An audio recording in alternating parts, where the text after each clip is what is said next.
Here we are at the final outcome, where everything so far comes together.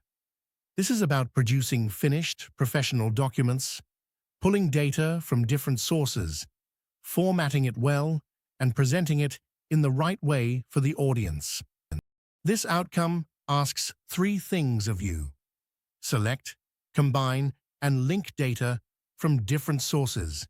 Use good techniques to format and present that data, including tables, and present information using both word processor and presentation software. The aim, running through all of it, is a document that's accurate, well formatted, and genuinely fit for whoever's going to read it. Think of it as the moment the separate skills become one polished piece of work. Real documents are rarely built from scratch in one place. They gather data made in different applications. You might pull in figures from a spreadsheet, a chart, a photo, or a logo, a list of names, and some text notes. Selecting data means choosing only what's relevant and reliable, resisting the urge to include everything. Combining it means weaving those parts into one coherent document that reads as a whole. So how do those pieces come together? Data from a spreadsheet, an image file, and a list can all feed a single report. Copy and paste drops in a fixed snapshot that won't change, whereas linking connects the data back to its source so it refreshes when that source is updated. And once it's all assembled, you can export the finished document to .pdf for sharing. Different sources, one finished document. It's worth knowing the different ways to bring data together because they behave differently. Copy and paste inserts a static copy that never updates. Embedding places an object, like a chart, right inside the document, editable but self-contained. Linking connects to the original file, so your document updates whenever the source changes, and import and export move data in and out of other formats, like a CSV file or a .pdf. Each has its place, depending on whether you want the data frozen or live. Let's walk through linking an Excel chart into a Word report. You build the chart from your data in Excel, copy it, and then over in Word, you choose Paste Special and pick Paste Link rather than an ordinary paste. From that point on, change a figure back in Excel and the link chart in Word updates to match. It's a small workflow that saves you rebuilding the visual every time the numbers move. Mail merge is the classic way of combining data from two sources into finished documents. It links one data source to one template, where the template holds fields such as name and course marked out with those special brackets. Run the merge, and it produces one personalized copy per record. One spreadsheet plus one template equals as many tailored documents as you have rows of data. Picture a college that has to send a personalized welcome letter to 100 new learners. The names, addresses, and courses all sit in one spreadsheet, and a single Word template holds the letter with merge fields where the personal details belong. Mail merge generates all 100 individually addressed letters in a single step, where writing each by hand would eat hours and invite mistakes. It combines data from two sources quickly, accurately, and repeatably. That's exactly the skill on show here. Combining sources comes with responsibilities. Only use images and data you're actually allowed to, so check licenses and copyright before you borrow anything. Acknowledge where your data, images, and quotations came from using Harvard referencing where it's required. And make sure combined data is consistent, that the dates and totals agree across sources. Keep the original files too, so any linked data can still be updated later.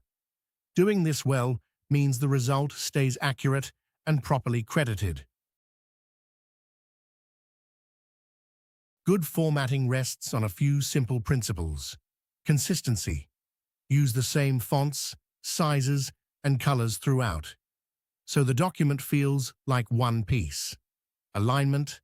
Line up text and numbers so the page looks ordered and scans easily. White space. Don't crowd everything together because breathing room makes content readable. An emphasis.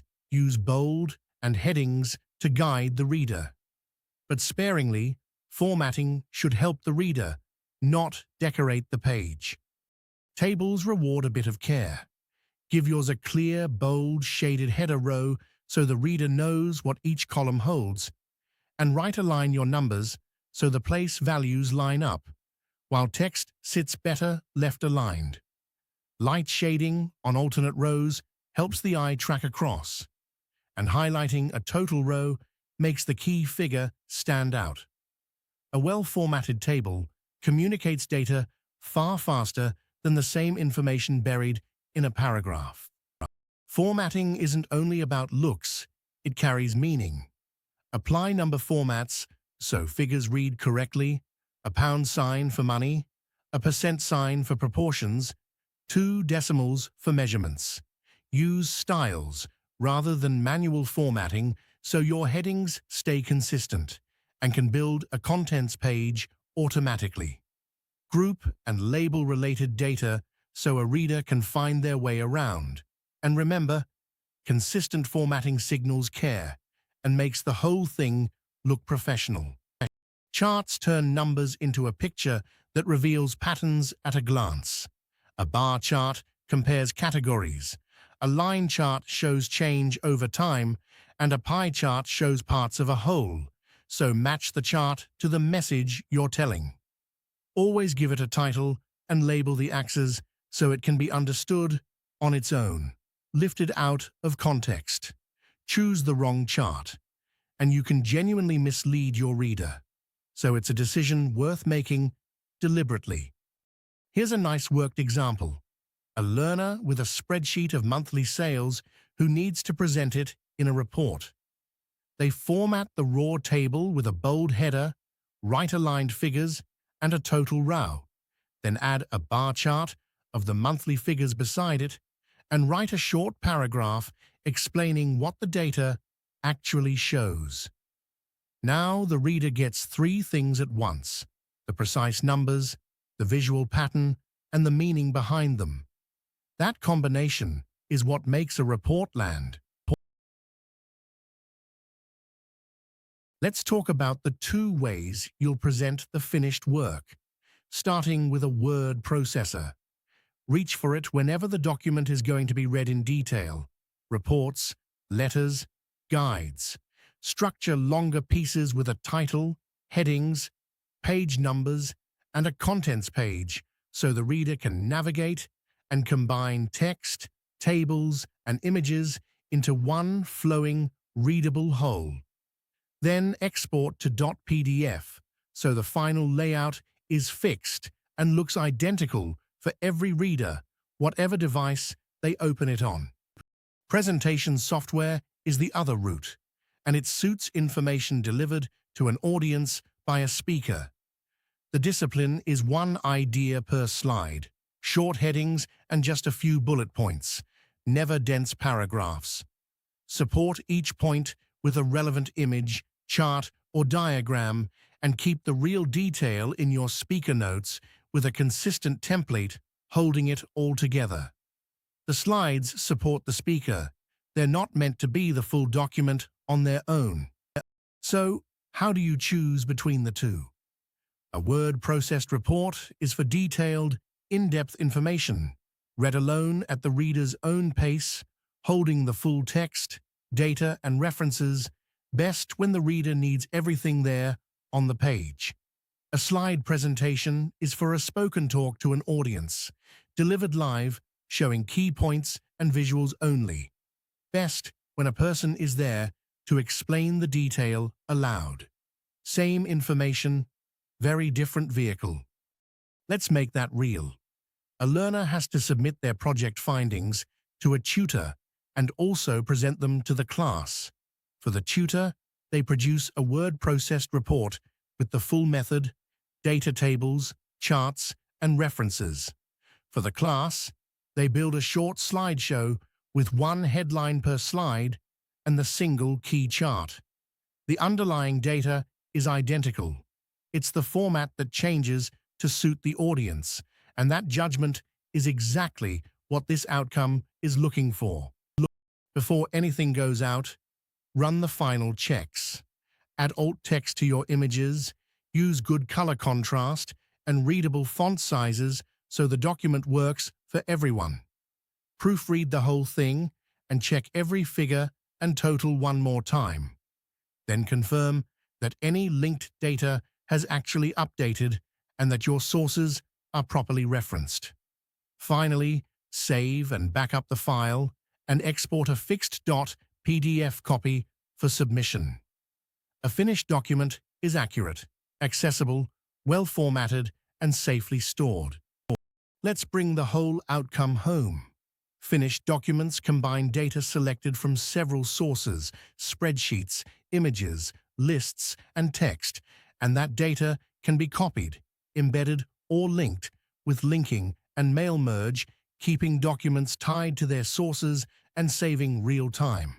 Good formatting, consistency, alignment, clear tables, and sensible number formats turns raw data into readable information. Word processors suit detailed documents, read alone. Presentation software suits key points delivered by a speaker. And in every case, you choose the tool for the audience. Then proofread, reference, make accessible, and back up before you submit. So that completes both this outcome and the unit. You can now select and link data, format it with care, and present it in whichever form best fits your audience. To sharpen these skills, the Microsoft Office step-by-step guides walk through mail merge, linking and document design step-by-step, and the Microsoft Learn worked examples are perfect for practicing the Excel to Word workflow we covered. For clear, readable tables and reports, the Nielsen-Norman Group articles on document usability are genuinely eye-opening, and Cite Them Right will keep your referencing watertight. Do explore the ebooks and journals on the unit's Moodle page and carry these finishing habits into every piece of work you produce from here on.